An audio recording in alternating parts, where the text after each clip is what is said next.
All right, both Radi and I have made it back from Jacksonville, Florida. We're here in Athens, Georgia. We're sitting down once again in front of, what do we call this backdrop, Radi? Speckles? Speckles. Speckles. Well, it's impressive, and so were the Georgia Bulldogs this last weekend. Beating Florida in a big way, answered a lot of the questions that many people thought we'd have about this team going forward. So they're headed this week into the hardest part of their schedule. 3 straight SEC-ranked teams. Up first, Missouri, a team that's off of the best start since 2013 when their last SEC championship game. This is a team that has a lot of things that Georgia has. You have a good quarterback play. You got a strong running game. You got a good offensive line, a great defense. You're just like, you're not quite, it's not the Spider-Man meme, but it's pretty close. This is a very talented team with good coaching. And Kirby always comes up and says, I respect so-and-so, I respect so-and-so. And he does. He respects people in the industry. But there's some he respects more than others. Yeah. And when he's talking about Eli Drinkwich's team, the team that really had them down last year, you could hear the vehemence in his voice.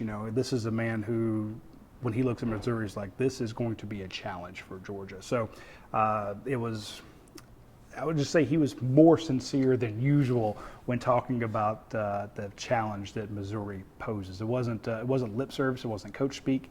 He knows that he has a fight on his hand with Theo Weiss, Luther Burden, Cook, all those talented players over there. Because what does he like to do? He likes to have great skill players. Right. He likes to win in the trenches. What does Missouri like to do? They have great skill players. They win in the trenches. So it's going to be quite the battle. It's really been a surprise in what they've been able to do this season, but it really shouldn't have been, right? You see what Eli Drinkwitch has been kind of building. You've got a quarterback there that has played a lot of games, and he's really a player that Kirby Smart also gushed over during this press conference on Monday. Yeah, Kirby just railed about him, just saying, look, he makes good decisions. He's played a lot of games, and he says, what makes you a good football team? Having a good quarterback. What does Kirby Smart want? He wants good quarterbacks. And I think he made a great point talking about all the decisions that have to be made throughout the game. Because you can see quarterbacks throw a game out of whack. Mm-hmm. Check into a run play. They get stuffed on third down. You lose the ball. Now all of a sudden the other team gets the ball, they score. You lost your drive, they've gained a drive. You're down basically a 14-point swing. Right. One decision. And the only guy that gets to make that decision on the field is the quarterback. Mm-hmm. So when Kirby's talking about, Cook is making good decisions or whoever's making good decisions, he means it because what does he put on Carson Beck? Carson Beck has to make good decisions, and Carson has been.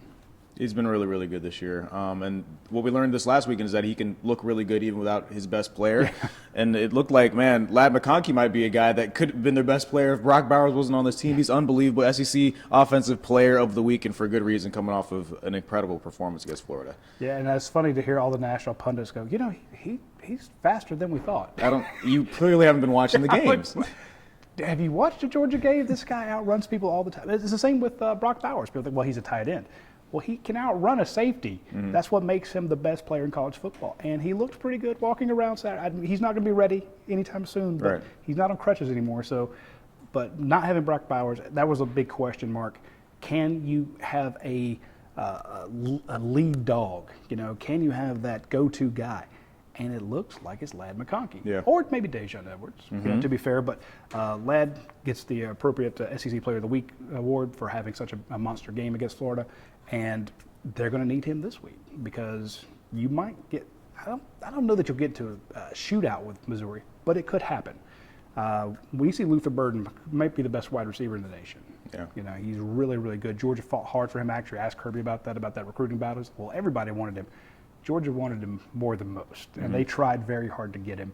And can you imagine having Luther Burden and Ladd McConkey and Dominic over there and Radi. That whole team. But hey, it could be scary. And you have a quarterback at Georgia who, through 8 games, is averaging 250 yards a game. That doesn't happen for a first-year quarterback. Right. They don't do that. Carson Beck is tearing it up, and Ladd McConkey and Dominic Levitt and all those guys are a huge part of that.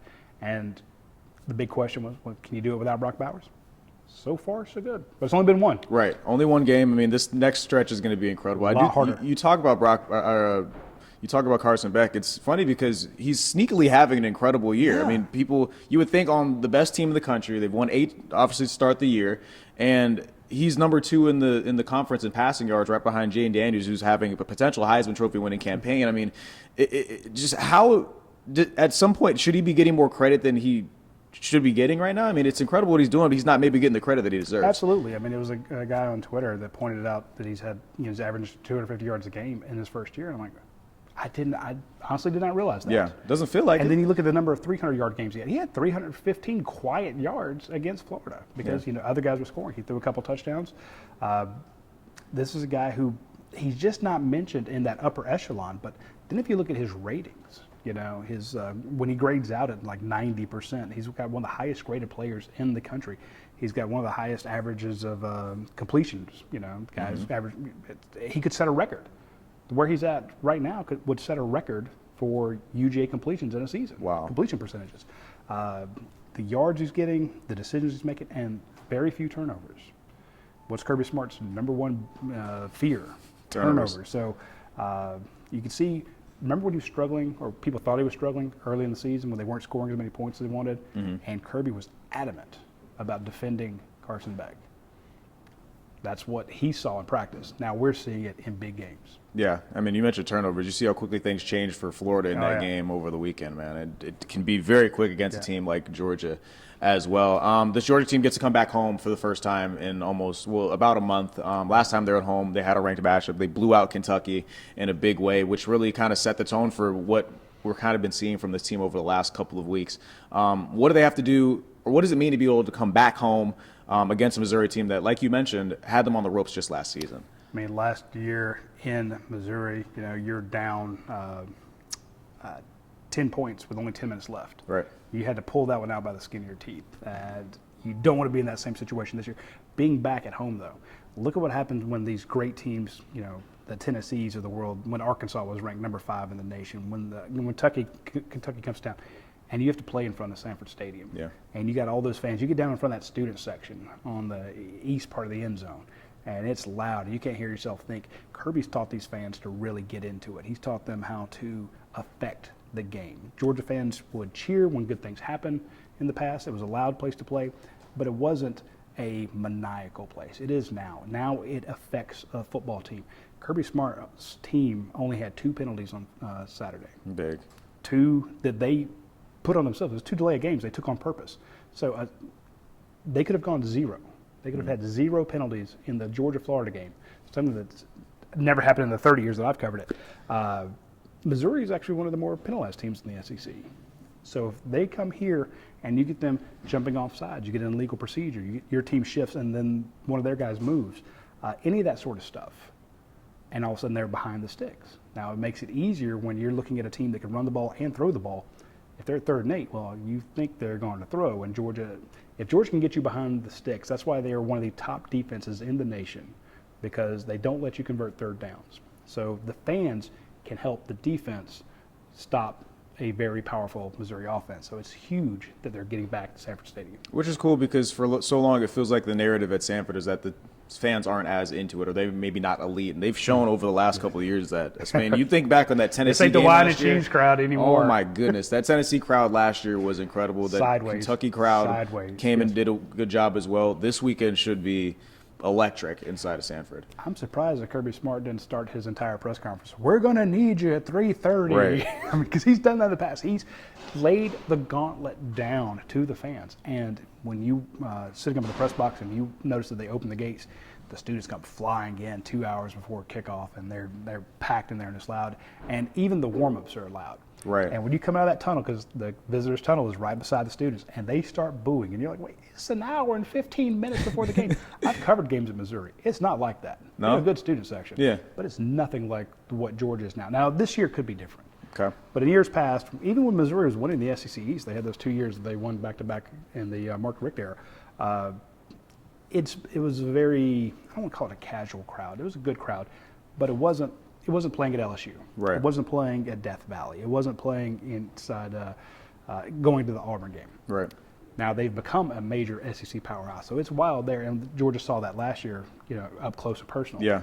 But when the opposing teams walk out there, and I mean Kentucky heard it when they came out. It was like boo. They're like, "This is going to be a long day." So Kirby will maybe in tomorrow's press conference, I can see him saying, "I want to challenge the fans to come out." Like it's a trump card. Yeah, I'm sure it's coming. At some point, he's going to ask the fans to come out, or it'll be something the social media team will be putting out a call for the fans.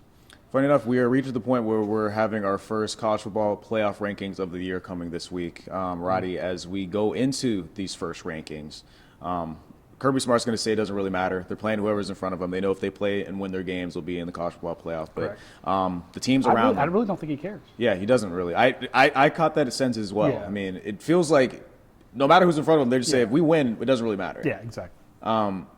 The teams around them, what have you kind of seen? Do you think there's going to be any kind of shakeup at the top? Do you think that Georgia will still be at 1? I mean, where do you kind of think things will land over the next couple of days? I think a lot of it will come down to the formula they always talk about. The rankings committee, the playoff committee. They say that strength of schedule counts this much, and we take into effect who you beat and the people you beat. Who did they beat? And getting into all that, I could see a Michigan team or an FSU or somebody like that being ranked higher. Maybe an Ohio State. I mean, they have maybe the best, strength of schedule wins. Yeah, absolutely. So I could see them doing that, and it'll be great fodder for the aggregation websites that want to, say, why was Georgia not number 1? And, they'll feed the outrage machine for all these teams. And right. It'll get a lot of clicks, but it won't matter because what happens this Saturday will matter 1,000 times more than what happens on Tuesday. So all of a sudden, if Georgia has a loss against the Missouri team, well, then you didn't deserve to be there. Right. If you win it, okay, now you've got another ranked win, and maybe you should move up. But again, that won't matter the following week if you lose to Ole Miss. Correct. So it's everyone will have fun in it, and being in the industry, we love that weekly adrenaline drip to the fan base. Not at UGA Sports, but at other sites. I get that. But it won't matter, and that's why. And Kirby's like, I don't have time to worry about that. I got to worry about, are we going to be able to block a punt on this team? Are we going to be able to? Is there something that? Can we read anything from their safeties? Does this guy open his feet up when he's moving up towards the line? That's the type of stuff he's worried about. Well, look, I mean, they've done a lot over the last couple of weeks to really prove that they deserve potentially that number 1 overall spot. So we'll see on Tuesday. But he probably would prefer to be like 3 or 4. Honestly, because, I mean, you look at how often he's telling these guys, hey, these guys don't believe in you. I know you've been number 1 for a record amount of times. We won 2 titles, and they won't put us number 1. They're disrespecting you. Go out and beat Missouri's butt and show them. Right. So, and just like that. I can see him doing that. Exactly. It's Kirby Smart, man. Yeah. He knows how to get his guys ready. Motivation. Master of motivation. And roster management. And I'll be honest, winning at this point. Yeah. Dude's really good at it, man. Radi Nabulsi, UGAsports.com. You did it again, man. I appreciate your time. My pleasure.